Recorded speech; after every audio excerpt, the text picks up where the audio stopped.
চলতেছে, মারামারি তার সাথে দীর্ঘদিন যাবত চলতেছে। আমার ওই মহব্বতের গরুটা যদি মারা যায়, মারা যাওয়ার পরে যে আমার দীর্ঘদিনের দুশ্মন, দীর্ঘদিনের শত্রু, তাকে তার কুকুর যদি গিয়ে আমার গরু মারা গরুটা খায়, আমি বাধা দিব? আপনার কোন একটা মহব্বতের গরু বা একটা ছাগল মারা গেছে, আপনার চিরশত্রু যে, আপনার চিরশত্রু যদি একটা কুকুর থাকে, ওই কুকুরকে যদি আপনার মৃত গরু বা বাছুর খায়, আপনি বাধা দিবেন? আমার দুশ্মনের গরুকে লাগে, আমার দুশ্মনের কুকুরকে লাগে, আমার গরু খাইতো, আমার দুশ্মনের কুকুরকে আমার কুকুরটা খাইতো, মরতে আমার না অন্য দেখতে কোন কুকুরে খাইতো, আমার দুশ্মনের গরুকে কেন খাইতো, দুশ্মনের কুকুর কেন খাইতো? কি কথা কইছেন? কোন বুদ্ধিমান ব্যক্তি এমন কথা বলতো না যে আমার দুশ্মনের কুকুর কেন আমার মৃত জন্তুটা খাইব। কোন বুদ্ধিমান ব্যক্তি এমন কথা বলতো না। আল্লাহ সুবহানাহু ওয়া তাআলা তার দুশ্মনকেও আল্লাহ দুনিয়ার নাজ নিয়ামত দিতেছে, দুনিয়ার নাজ নিয়ামত, দুনিয়ার সুখ শান্তি, দুনিয়ার ধন দৌলত তার দুশ্মনরা আল্লাহ দিতেছে। যে আল্লাহ জীবনে আল্লাহ বলে একদিন ডাকে নাই, যে আল্লাহ তাআলার সাথে বিভিন্ন দেব দেবতাকে আল্লাহ তাআলার সাথে শরীক করতেছে, আল্লাহ তারও দুনিয়ার চাকচিক্য, দুনিয়ার নাজ নিয়ামত, দুনিয়ার আরামায়েশ তাকেও দিতেছে। কেন? কারণ এই দুনিয়ার মূল্য আল্লাহর কাছে নাই। অপর এক হাদিসে রাসূল করিম সাল্লাল্লাহু আলাইহি ওয়াসাল্লাম বলেন, যদি আল্লাহ সুবহানাহু ওয়া তাআলার কাছে দুনিয়ার নাজ, দুনিয়ার মূল্য আল্লাহ তাআলার কাছে একটা মাছির দানা পরিমাণে থাকতো, আল্লাহ সুবহানাহু ওয়া তাআলা তার দুশমন যারা আছে, যারা আল্লাহকে আল্লাহ বলে স্বীকার করে না, যারা আল্লাহর নাফরমানি করতেছে, আল্লাহ তাদেরকে একটা ফোঁটা পানিও পান করার সুযোগ দিত না। কারণ এই দুনিয়ার মূল্য আল্লাহর কাছে নাই। এই জন্য আল্লাহ তার দুশমনরাও দুনিয়া দিতেছে।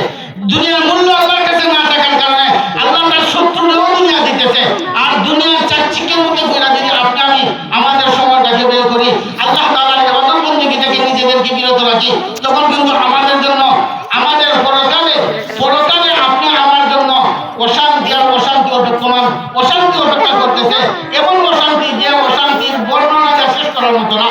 যদি আপনি আমি আল্লাহ সুবহানাহু ওয়া তাআলার বিধান অনুযায়ী আমাদের জীবন যাপন করতে পারি, আল্লাহর ভয়ে আপনি আমি নাফরমানি থেকে বিরত থেকে আল্লাহর গোলামি আস্তানি করতে পারি, রব্বুল কারীম আল্লাহ সুবহানাহু ওয়া তাআলা আপনি আমার জন্য চির শান্তি, চির সুখের জায়গা জান্নাত আল্লাহ সুবহানাহু ওয়া তাআলা আমাদের জন্য রেখে দিয়েছেন। আমরা আল্লাহ সুবহানাহু ওয়া তাআলার তৈরি জান্নাতে যাওয়ার জন্য সবাই প্রস্তুত আছি তো ইনশাআল্লাহ? আছি তো ইনশাআল্লাহ? যদি তা কি হয়, তখন আমরা আজকে এখন থেকে ওয়াদা করি যে অতীতে যা হওয়ার হয়েছে, সামনে আগামী ফজর থেকে এক ওয়াক্ত নামাজ আপনি আমি কথা করব না। আমরা হাত তুলে আল্লাহ তাআলাকে দেখে দেব ইনশাআল্লাহ।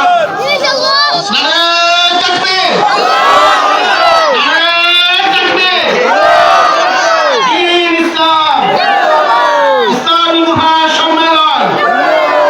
আল্লাহ সুবহানাহু ওয়া তাআলা আমাদের সবাইকে, আল্লাহ তাআলা আমাদের সবাইকে কবুল করুন।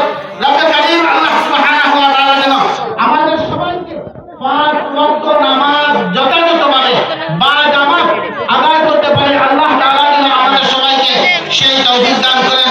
আমরা সবাই চেষ্টা করব ইনশাআল্লাহ একটা ওয়াক্ত নামাজ যাতে আমাদের দ্বারা, আর একটা ওয়াক্ত নামাজ যাতে আমাদের দ্বারা খাতা না যায়, আমরা প্রত্যেকে চেষ্টা করব। সামনে কিন্তু মহান সুযোগের মাস আসতেছে, ওই সময়টা যেন আপনাকে কাজে লাগাইতে পারি। আল্লাহ সুবহানাহু ওয়া তাআলা বরকতময় যে মাস সামনে আপনি আমার জন্য আসতেছে, এই বরকতময় মাসটা পর্যন্ত যেন আপনি বুঝতে পারি। এই জন্য রাসূল করিম সাল্লাল্লাহু আলাইহি ওয়াসাল্লাম আপনি আমাকে শিখাইয়া গেছেন, আমরা বেশি বেশি করে দোয়া করব। আল্লাহুম্মা বারিক লানা ফি রজব ওয়া শাবান ওয়া বাল্লিগনা রমাদান। আল্লাহ সুবহানাহু ওয়া তাআলা রজব এবং শাবানের মধ্যে বরকত দান করুন, রমজান পর্যন্ত আমাদেরকে পৌঁছিয়ে দেন। এই দোয়া আল্লাহর হাবিব সাল্লাল্লাহু আলাইহি ওয়াসাল্লাম বেশি বেশি করে করতেন, আপনি আমিও করব ইনশাআল্লাহ। আর আল্লাহ তাআলার দরবারে সাহায্য চাইব যে আল্লাহ যেন আমাদেরকে রমজান পর্যন্ত পৌঁছায় দেন। আল্লাহ সুবহানাহু ওয়া তাআলা আমাদের প্রত্যেককে আমাদের পরকালীন সামানা যেন সংগ্রহ করতে পারি, আল্লাহর দরবারে যেন কিছু সামানা নিয়ে উপস্থিত হইতে পারি। আল্লাহ আমাদের সকলকে সেই তৌফিক দান করুন। আল্লাহ তাআলা আমাদের সবাইকে সেই তৌফিক দান করুন। আমরা সকলে এই চেষ্টা নিয়ে সামনে অগ্রসর হব ইনশাআল্লাহ। রাসূল করিম সাল্লাল্লাহু আলাইহি ওয়াসাল্লামের যে হাদিস থেকে উচ্চিত করে হাদিস পাঠ করছিলাম, আল্লাহ হাবিব সাল্লাল্লাহু আলাইহি ওয়াসাল্লাম বলেন যে তোমরা বেশি বেশি করে মৃত্যুর কথাটা স্মরণ করো। মৃত্যুর কথা বেশি বেশি করে স্মরণ করো। আর মৃত্যুর কথা যদি আপনি আমার অন্তরের মধ্যে বেশি বেশি থাকে, মরণের কথাটা যদি আপনি আমার বেশি বেশি স্মরণ হয়, তখন আমার দ্বারা আল্লাহর একটা বিধান পালন করা থেকে বিরত থাকা কষ্টকর হবে।